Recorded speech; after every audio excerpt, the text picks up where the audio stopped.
Hello and welcome to week 4 of CTVR 280. This week we're taking a look at the idea of transitioning from one career path to another. Specifically, you might be working in some other career path and wanting to transition into, an entertainment sector career, or you're already in an entertainment sector career and you want to transfer either laterally or to some other position. Maybe you're working in a crew position and you want to work up to a above the line position, or you're a director and you might want to be a writer or producer that wants to be a director. All of those different transitions, that's what we'll be looking at this week in the book in week 4. I am your professor, of course, Angelo Ford. Again, this week, you're welcome to check out Letterboxd for a list of films that I think are just great for referencing employment, motivational, good movies to watch when you're looking for a job. So you're welcome to check out my Letterboxd links. You can, of course, connect with me on my professional sites on Instagram, Twitter, and TikTok. I sometimes post things just related to film, job searches, all that kind of stuff, all professional stuff on all of those sites. And again, you're more than welcome to connect on any of those.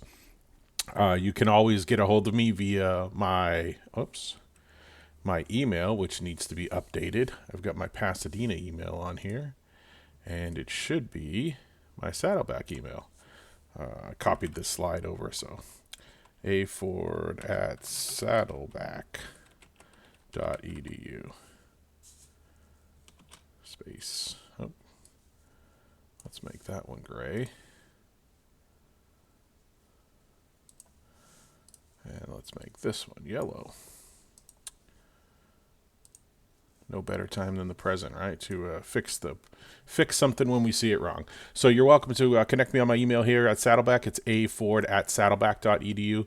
Or, of course, you can reach me directly on Canvas as well. A bunch of different ways to get a hold of me. So, taking a look at a little bit of a review on the questionnaire that we did. We did the mock application that I created, where you're submitting, answers to what a potential employer might be looking for. Certainly, along those lines, I tried to just recreate what I've seen and what you might see out there on a job site. But just to take a look at what we've got, biggest response, which I'm a bit surprised by, was that most of you are actually interested in editing. It kind of goes behind my projecting there of where I'm speaking, but I can see it on my other slide. 7 people, over 30% of the class, is interested in editing. And I'll tell you right off the bat that editing is an absolutely great craft. One of the best below the line positions. You're still very much involved creatively. You're working with the director directly. You're working with the producer. All of the creatives, you're certainly a big hand in what actually gets made. I've said it before that we make a movie 3 times. We make it when the movie's written, we make it when it's actually shot, when doing principal photography, and then we make it again when it's edited. Big fingerprint on what actually makes it out there. Probably the biggest, actually, of what makes it out there into the world is the editor, the final step before distribution. My friends that do editing as work, no problem finding employment. It's usually not even them looking. It's, people looking for them, constantly being asked by other friends, hey, do you know anybody that can do some editing for me? Music videos, short films, full-on feature-length productions. Again, all of my friends have no problem finding employment. And the ones that usually end up working with something, usually with somebody on, say, a feature film, usually end up having a whole career with that person. If that person's successful, they typically move right along with him or her.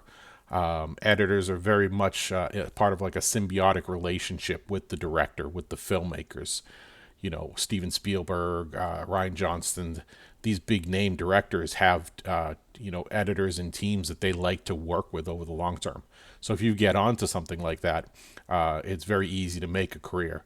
Some of my best friends to this day, I have a friend, Al, he's in his 80s.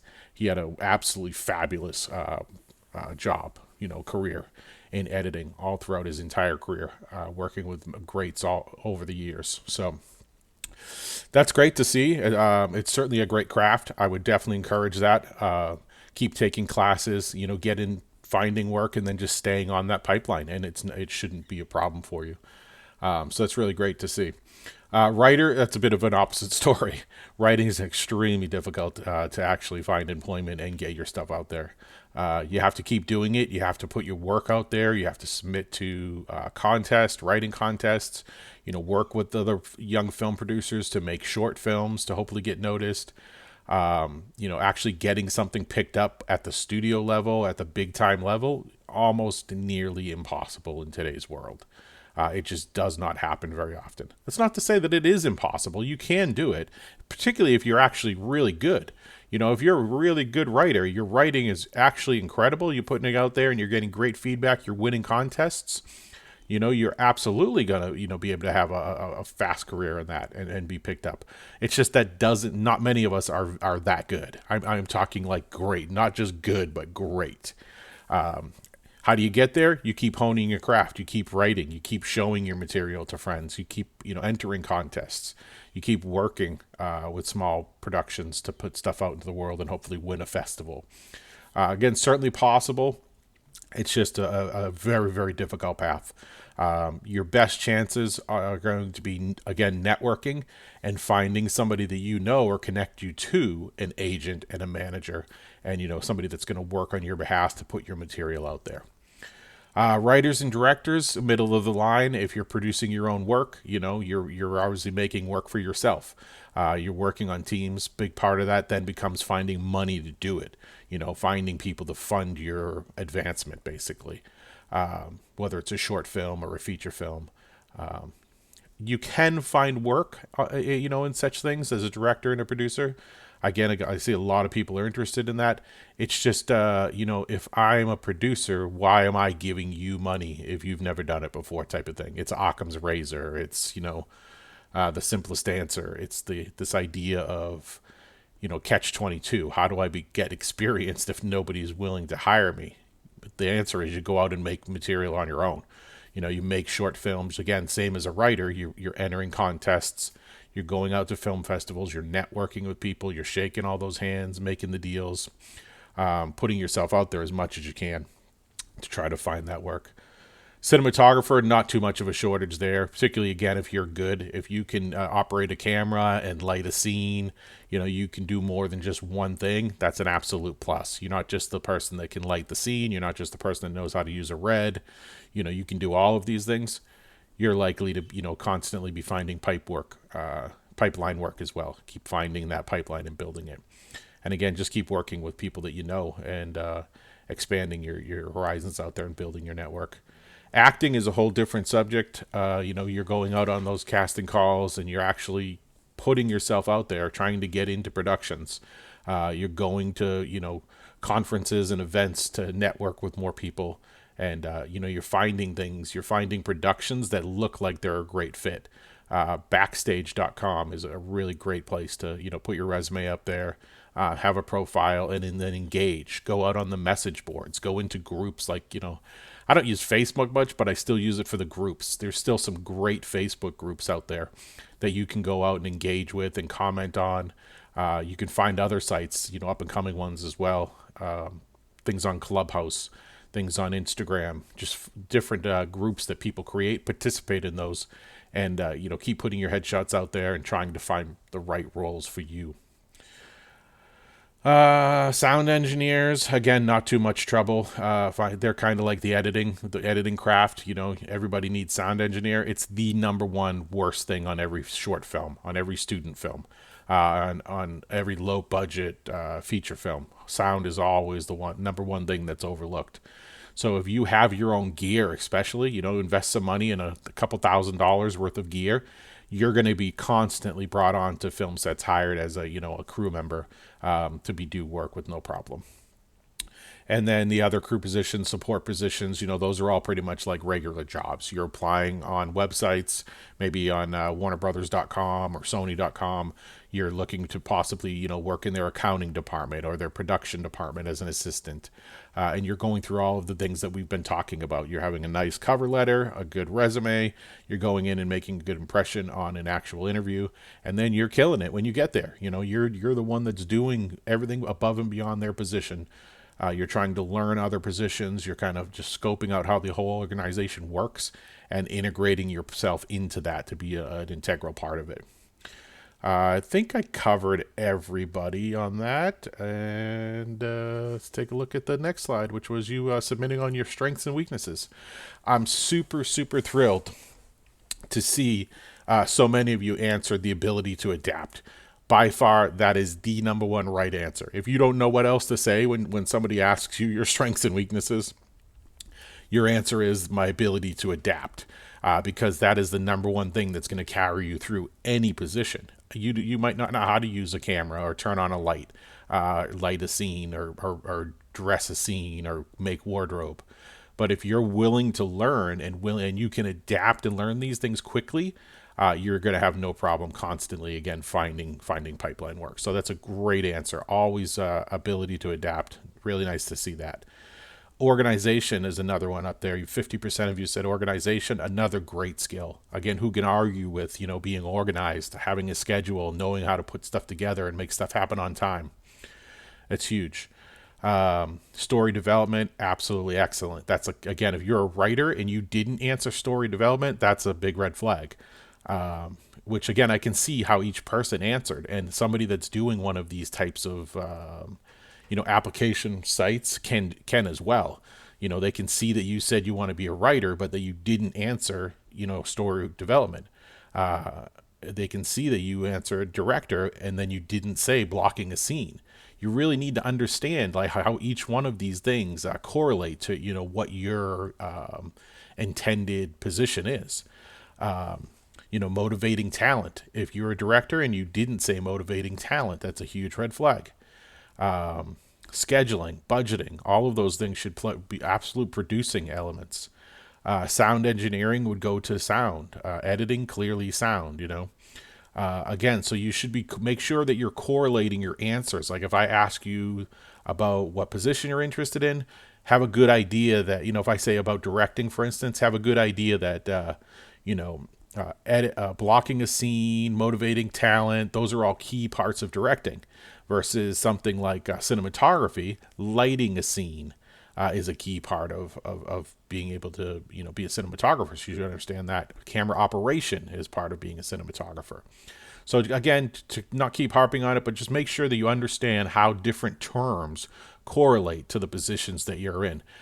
You can easily look up onto different positions that are listed on the internet for directing, for producing, and then kind of get an idea of what it is that they're looking for, and then make sure that you have all those gaps covered in your abilities, and that you know how to answer that when you're filling out something like this. When I asked be prepared to relocate, 20% of you said that you're not interested in applying for something that to relocate. And I can tell you right now that you might as well just not look for a job in entertainment. Because there's a little exercise in the book. Take a look in the town that you live in. Try to find how many jobs that they're actually listed, for directing, for producing, for being working for a studio. Not many. There's not many in a particular location anymore. They're spread all over the country and all over the world, really. So if you aren't interested in relocating, you really need to consider the job field that you're interested in then, because you might be able to find a job at Warner Brothers up in Burbank as an accountant, but they're not producing any films up there anymore. Very rare that they're making anything up here in California anymore. And if they are, it's probably a television show, and it's a long-running television show because the actors are local, and they want to keep it local type of thing. But that's just something to consider. Most of the jobs are spread out really diverse locations like Louisiana, Georgia, Vancouver, Massachusetts, and stuff overseas. So it's an understandable choice. I totally, it's beautiful here. I want to live here too. I don't want to go anywhere. It's kind of the reason why I'm not actively looking for film positions anymore. I had a friend offer me a job for 6 months. In Japan. I didn't want to go to Japan for 6 months. I'm going to stay with my kids and wife, teach classes. So just understand that, to really be successful in entertainment, in the Hollywood concept, you're going to have to relocate somewhere for some portion of time. You have to follow that work. And if you're not willing to, again, just be prepared that you might just be doing some kind of administrative or support job at one of these big studios, or a Netflix corporation, something like that, versus actually being on set, making movies, making TV.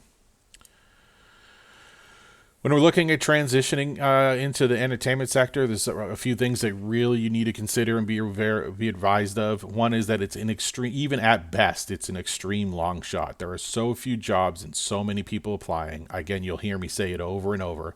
If you're good at something else and you're passionate about something else, really that try to think about that being a career field. I hate turning people away from entertainment, and I'm not trying to do that.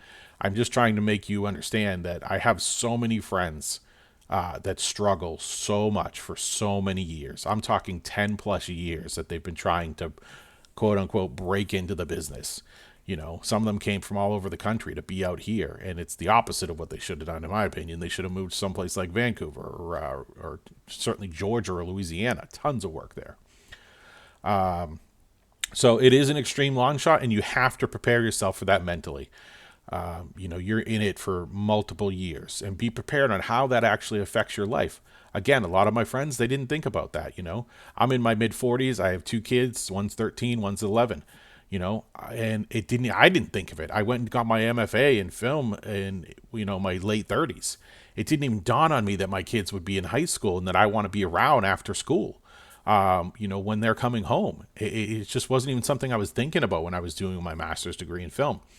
And that certainly wouldn't happen if I was just traveling and, really putting my all in to try to find employment on film sets in entertainment. So think about how that impacts your life and what your goals look like 5-10 years from now. What does the trajectory of your employment look like, your relationship with your significant other? Do you want to have kids? Be thinking about all of those things when you're thinking about the viability of, taking 20, 30 different jobs sometime a year, just to make enough money to cover your budget. So again, not trying to talk you out of it. I'm just trying to make you very aware of the fact that it is an extreme long shot, and there's going to be difficulty, and you need to be prepared for that in your mind and in your, everything else in your life, your bank account, your personal goals, all that. Speaking of your personal life, you have to have a marketable skill set. You cannot enter into this industry without some skill set. The ability to engage people is a great one. That's going to carry you very far in every one of those positions we talked about: director, producer, everything. Your editing abilities. Maybe you're a great editor, and you want to be in editing. That's obviously a great marketable skill. Put yourself out there, put reels up. Some people are already submitted on the discussion board. Great job on having links of YouTube videos, an IMDb page, a reel of your work. That's the kind of stuff that's going to get you hired. It might need to be cleaned up. Everybody's needs to be cleaned up. We all know that. If somebody that's looked perfect and beautiful links and all kinds of like nicely tailored reels on their sites, they probably have a lot of time in their hands. They're not actually out there working, so we all get that. We all know that all of our sites need to be cleaned up, but the key is that you have them. You have an IMDb site with some credits on it. You have a YouTube page with some of your reels on it. You're showing what it is that you're marketing yourself. So putting these marketable skills out there, whether they're interpersonal skills, they're website development skills, they're you're putting out reels that show your ability to light scenes or to edit scenes or to add sound to scenes. These marketable skills, making them visible to everybody, is really key. And that's kind of the point of what I want you to think about when you're doing that discussion this week. Putting out some of the things that you're proud of and you want people to see. Even if you're not so great, you're still better to have something out there than nothing when people are wondering, your ability to come onto a set. Paying your dues feeds into this whole concept. My little cartoon character over here is carrying the coffee. Be prepared that in a lot of these entry-level positions, you're going to be getting coffee for people. That's going to be your job. Do it right. Do it on time. Don't ask questions. Don't try to pitch your script. Pay your dues. Do your portion on whatever paying your dues looks like in any organization. It might be different. In one organization, it might be, you're reading just thousands of scripts every day and putting notes onto a producer who doesn't even look at half of your notes. That's paying your dues, if it's, as long as it's legal, you got to go ahead and be prepared to be doing that for sometimes years. You know, it shouldn't be something illegal. It shouldn't be something immoral. It shouldn't make you feel, like you're doing something wrong to be able to do that job. I'm absolutely not saying that those are paying your dues. They were in the past, by the way. Hopefully we're not seeing that anymore. And that's kind of past with all of the recent movements in past years. We've gotten beyond that. I have a feeling we haven't, and you may still experience it out there in the world with some dirtbag producer, so dirtbag organization that's still ripping off people by making videos, for 10 times more than what they should for, an organization that's trying to help people.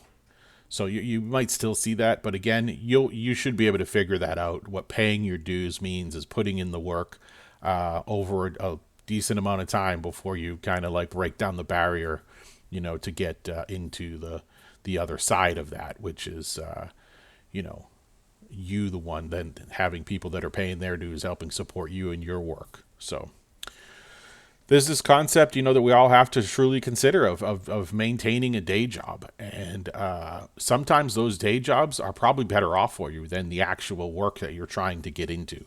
And it's going to be a hard choice. Do you stay at that decent paying, administrative job help somewhere, or the barista job where you actually, you're with your friends all day and you like making coffee, you're working in a pizza place and you're hanging out with your friends and you're making pizza all day and, you make a decent amount of money there. It's real hard to give that up and make nothing and work on a set, bringing people coffee, helping a wardrobe as an assistant, helping a production designer as an assistant. You're doing all these assistant production PA jobs, and you're making almost no money, minimum wage or worse. It's just basically unpaid labor, to be on a set and to be able to network with people. So a lot of us do have to maintain a day job. I did for a long time, and it did distract me because my day job was very good money. I was working as a logistics and contract specialist, for electric car companies, for medical device companies, a lot of them making over $100,000 a year. It's extremely difficult to walk away from a job where you're making $100,000 a year and you have a family to go work on a movie for a summer and make absolutely nothing, promise of money a lot of times, which is what I did. My first film, I went on a promissory note of like $55,000 for 6 weeks of work, which was great. I still haven't, it's been 12 years later. I still haven't seen that money, I kept working in industry over those same amount of years. That's, think how much money $100,000 a year for 12 years is, a lot of my friends wouldn't have. They would have just given up the day job and gone full force into trying to getting hired on something. Almost all of them that did that, they haven't really earned anything over that time period. Me, complete opposite. So I don't know, maintaining the day job is a difficult thing. We got to pay the bills. You need a budget. My warning is that if you're doing well in your day job and you actually enjoy it, again, it comes back to that whole concept of maybe it's not the right thing to try to enter into entertainment. There's this idea of perseverance of attrition, which is you need to persevere. It could be, like I said, a decade before you actually find some real employment, meaningful employment on a film set. And most of your friends are going to give up. Most of the people are going to give up. They're going to go start families. They're going to go move to the East Coast. They're going to go, somewhere else in the world. It's a perseverance of attrition. You have to stick with it until you're the one that's left and you've got the right skills and you're good at what you do. And then you get the job. Again, because everybody else has fallen off the balance board.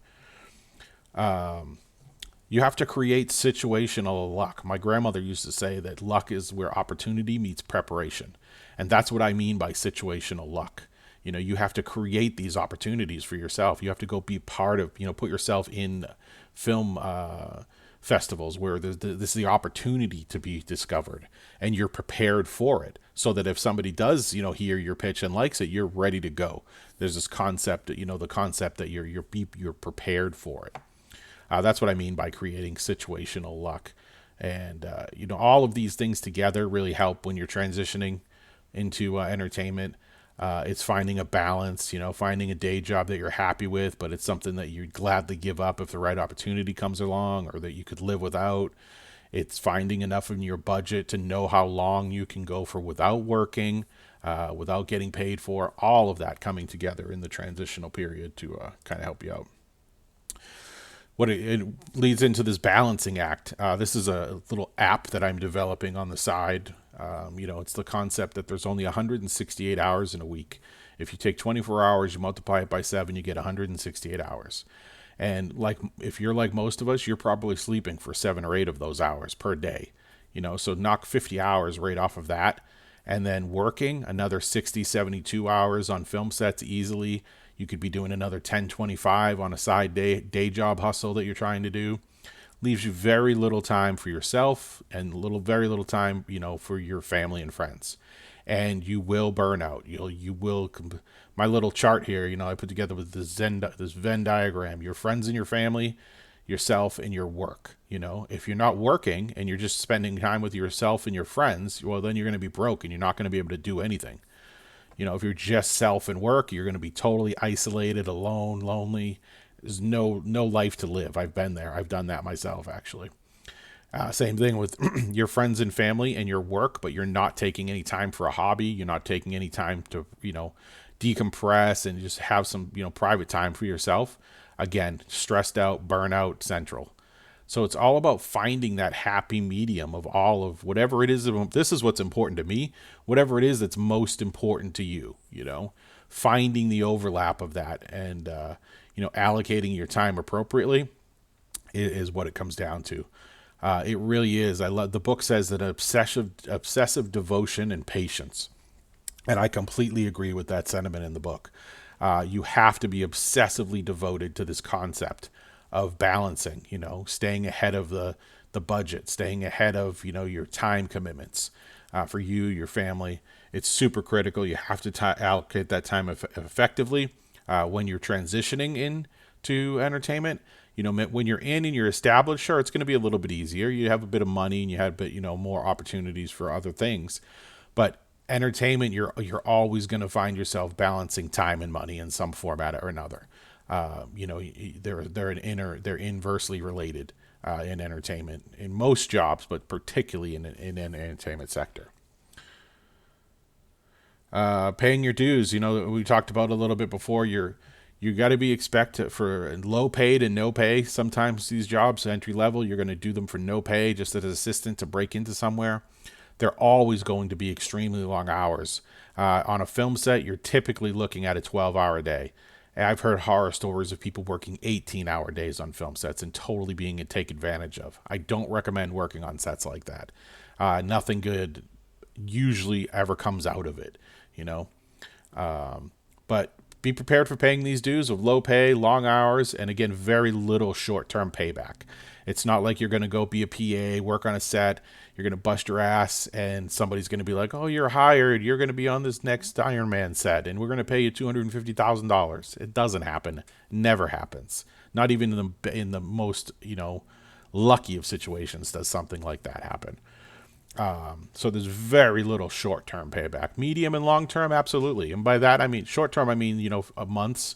You're not likely to see anything in months. You may see something in a few years, but the typical payback, the entry into the entertainment sector, you can expect 5+ years to actually see some payback. So it's a very big concept of paying your dues. The book has a nice little illustration of a career transition checklist, and I totally think it's a great place to look at. What are your meaningful skills? Some of you already highlighted them in that little application checklist that we did. Work those meaningful skills into your resume, into your cover letters, into your IMDb pages, into your personal websites, your Googles, your anywhere where you're found. Basically, work it all in there. All of those meaningful skills are super important to have when you're trying to transition.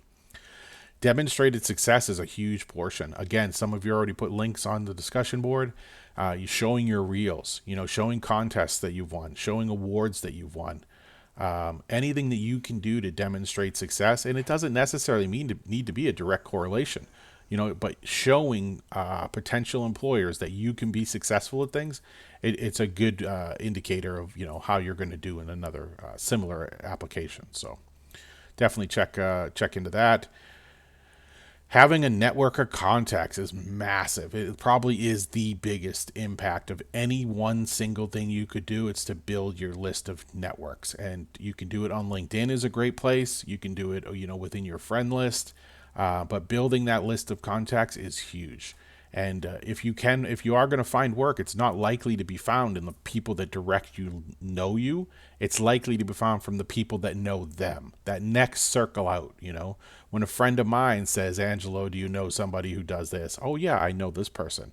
If I already knew that person was looking for employment, I would have already told my friend, the editor, that she's looking to hire somebody and he's a great fit.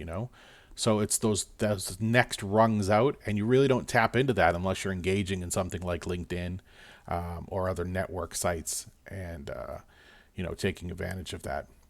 Super important to have an online presence. We did the little resume exercise. We'll clean that up some more. We did the exercise with the cover letter. We'll clean that up some more. Just having this online presence, places like Backstage, putting your resume up there is huge. Integrating it into other places. Having a plan for your salary, a budget that that you can live by is massively important. It doesn't mean to be super detailed. It can be a basic Excel couple, cells of what your budget is. Where does your money go every month, and how much it goes out and how much goes in, and where does it go? That's it. It doesn't need to be super important, but you have to have a salary plan of what you need to actually live and to be sustainable during your transition. You absolutely need a self-care plan. You got to have a hobby that's not film related, that takes your mind off of everything else. I think it's super important to have a plan for self-care, and something it is that you enjoy. You have to resist this idea of the allure of old work. The book talks about this. If you need money during your transition, look for new opportunities. Look for things that are engaged in, the field that you're looking for. Working as an assistant, as a director, who takes the equipment rentals back, or anything. Yeah, sure, pick up that kind of work. But if you find yourself going back, like me, I fell into this trap. I find myself kept going back to these $100,000 jobs, because they paid well, and I was good at it, and it was easy. So if you find yourself keep going back there, you might want to consider staying there. Don't keep trying to bounce back and forth, because it's not likely ever to happen. I tried breaking into teaching for years, and I started with one class, and I taught it for like 2 years at night. And it was great. It was kind of more of a hobby for me than anything else. And then the opportunity came up a couple summers ago where, my employer wanted everybody to come back from COVID, and I was already staying home with my kids, so there was and my wife's a vice president, and she's certainly not going to quit her job. So I said, I'm just going to leave my job. I'm going to try to teach full time. I tried to grow to one class into more. And over the past 2 years, I've grown it into 10 classes that I teach now. And this is now my full-time job, teaching entertainment. It's awesome for me. It's idyllic, because I love being involved in the Hollywood world. I've produced 25, 35 pictures, something like that. Big, been on big pictures, small pictures, multi-million-dollar pictures, the whole deal. I've never been as happy as I am teaching classes. So it's a kind of a happy medium for me.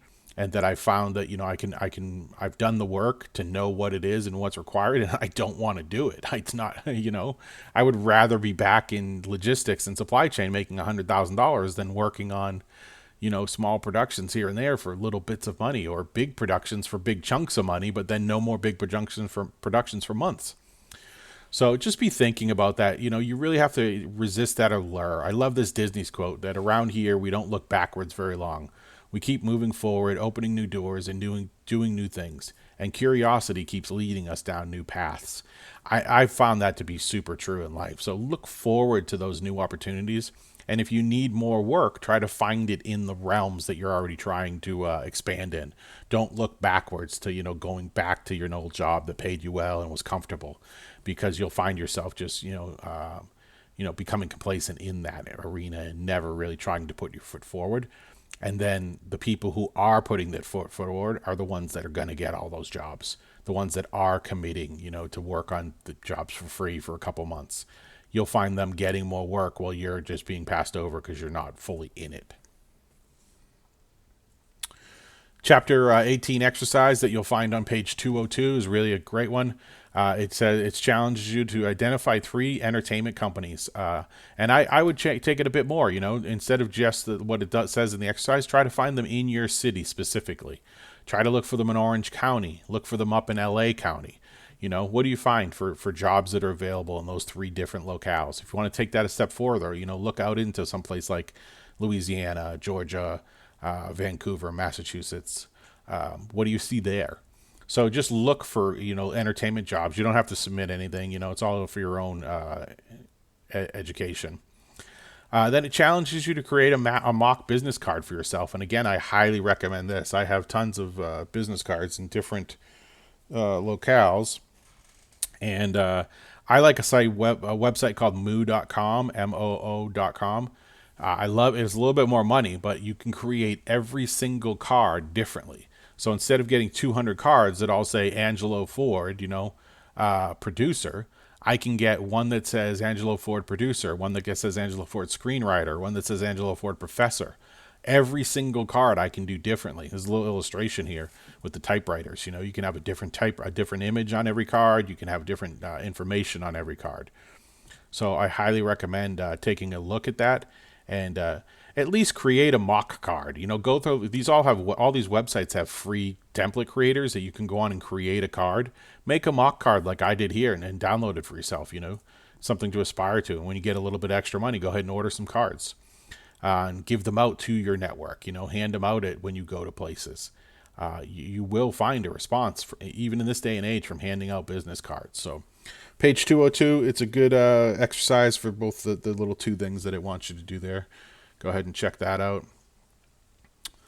If you want to learn more, there's a great article here from Studio Binder. You can click on this link right here, and it will take you the article about choosing an entertainment career, going with the flow of the river, not being afraid of promotions, learning more than you already know, not burning out, learning from your mistakes, making your own career path, getting what you came for. What is it that you wanted out of being in the sector? Finding that. Finding multiple other career paths that branch off of that.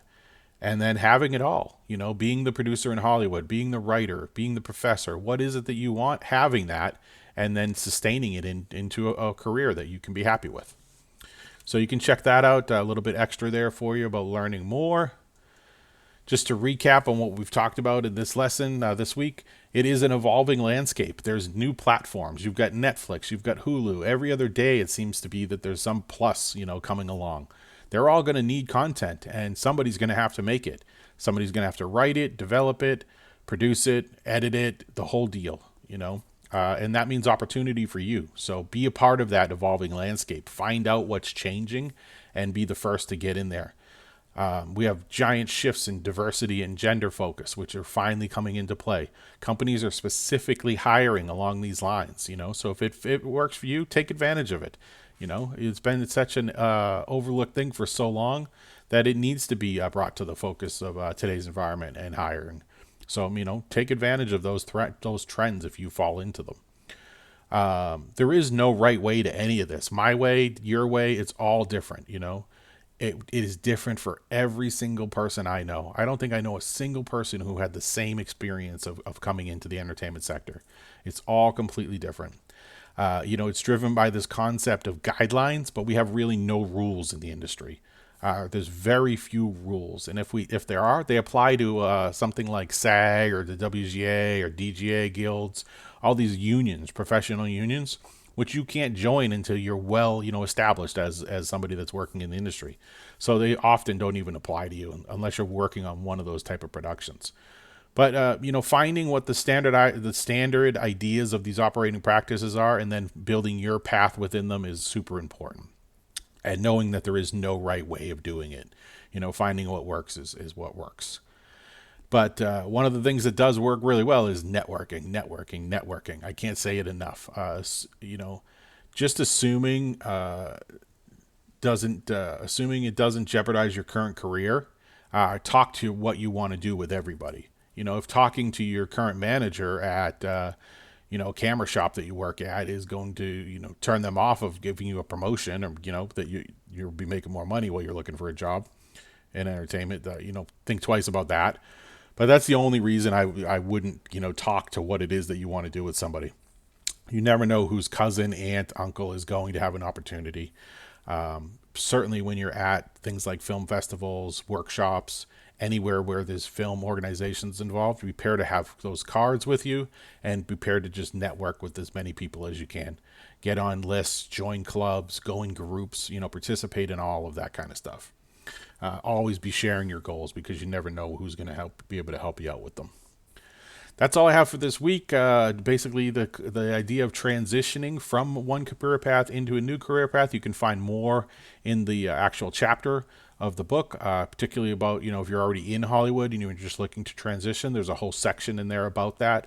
And then there's plenty in there as well about just transitioning in from other employment. Be sure to check out Canvas, look for any of the discussion modules. Be safe out there, and we'll get back together again next week. Thanks again.